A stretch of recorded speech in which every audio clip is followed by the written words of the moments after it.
So we covered following new users. Now how do we unfollow users? So let's just do the opposite step.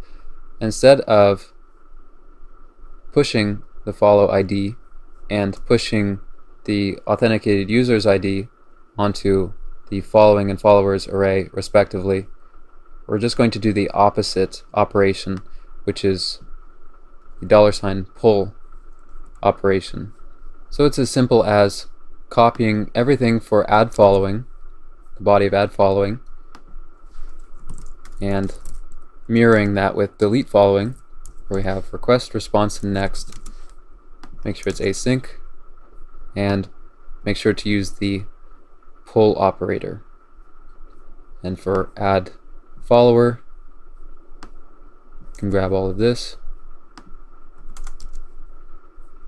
Make sure to use pull, and here we'll just have request, response, and it'll be async. So now if we save, and in Postman we saw that our user Jane is following John.